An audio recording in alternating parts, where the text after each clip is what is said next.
तो अब इस सरकार का दोगला चरित्र देखिए कि कल 55 सांसदों का हस्ताक्षर करा के और एक डेलीगेशन जब मिलने उनसे गया था सांसदों का, तो वहाँ नहीं मिलने दिया मोदी जी की सरकार ने।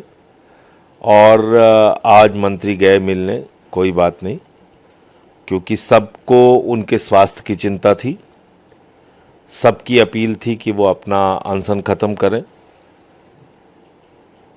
उनका जीवन इस देश के लिए अमूल्य है, लेकिन जो आंदोलन के मुद्दे हैं, इस देश के करोड़ों युवाओं के मुद्दे हैं, उस मुद्दे का क्या हुआ? मुसद्दा तो मिल गया नरेंद्र मोदी जी को, कह रहे हैं हमें मुसद्दा मिल गया, मेरे ख्याल से वो मसौदा कहना चाह रहे होंगे। लेकिन जो डिमांड थी आंदोलनकारियों की, उसमें से कौन सी डिमांड उनकी पूरी हुई, ये महत्वपूर्ण है। और इसीलिए शायद जो सीजेपी है उसके नेता अभिजीत दीपके ने ये कहा कि भाई अनशन खत्म होगा लेकिन आंदोलन जारी रहेगा, क्योंकि 1 करोड़ रुपए जो लोग मृतक थे उनको मुआवजा देने की बात, जिन्होंने आत्महत्या की थी, जिन नौजवान छात्र छात्राओं ने, इसके अलावा जो आंदोलनकारी हैं उन पे मुकदमे न लिखे जाएं, शिक्षा मंत्री का इस्तीफ़ा हो, ये जो डिमांड्स थी नौजवानों की, उसका क्या हुआ, उस पे सरकार क्या करेगी वो देखना होगा। और जहाँ तक आम आदमी पार्टी का प्रश्न है, इस देश के करोड़ों युवाओं का आंदोलन है, जब तक ये आंदोलन चलेगा हम लोग आंदोलन के साथ हैं, नंबर 1। दूसरी बात ये कि प्रधानमंत्री जी फास्ट ट्रैक कोर्ट की बात कर रहे हैं, जिसकी डिमांड ही किसी ने नहीं की। फास्ट ट्रैक कोर्ट की असलियत ये है कि इस देश में बलात्कार के मामलों से लेकर एसिड विक्टिम के मामलों से लेकर तमाम चीज़ों में फास्ट ट्रैक कोर्ट बनाने का प्रावधान है।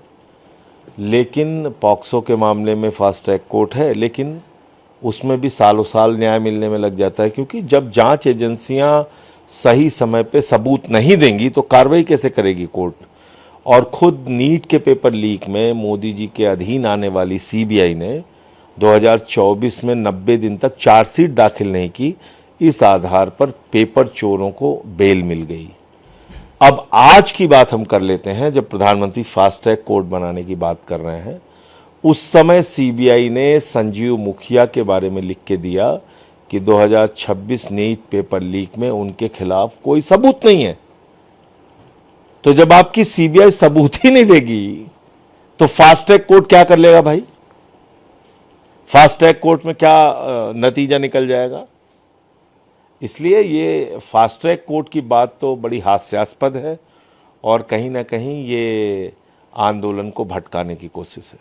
सर, प्रधानमंत्री ने एक वीडियो संदेश जारी करते हुए, मैं उसी वीडियो संदेश की ही बात कर रहा हूँ जो उन्होंने जारी करके बोला है कि हम फास्ट ट्रैक कोर्ट बनाएंगे और ये करेंगे वो करेंगे। ऐसी तो कोई डिमांड छात्रों की थी नहीं। साथ ही उन्होंने लेकिन एक ट्वीट और करते हुए साथ में कहा कि सोनम जी से वह आग्रह करते हैं कि डॉक्टरों की सलाह के अनुसार अपनी दिनचर्या रखें, जल्द से जल्द अपना पुराना वजन वापस करें, और वो कह रहे हैं कि मैं ईश्वर से प्रार्थना करता हूं कि सोनम जी स्वस्थ रहें। देखिए ऐसा है, हुजूर आते आते बहुत देर कर दी। 25 दिन से सोनम वांगचुक जी आमरण अनशन पे थे, प्रधानमंत्री को उनकी सुध लेने की फुर्सत नहीं मिली। पूरी दुनिया की सैर उन्होंने की, मेलोडी चॉकलेट उन्होंने खाई, लेकिन एक व्यक्ति अपना जीवन दांव पे लगा के नौजवानों का मुद्दा उठा रहा था, उसके बारे में बातचीत करने की फुर्सत प्रधानमंत्री को नहीं थी। जब वो देख रहे हैं कि आंदोलन का विस्तार पूरे देश में हो रहा है, तब वो ये सारी चीज़ें कर रहे हैं, तो उनका ये दोहरा चरित्र लोग समझ रहे हैं।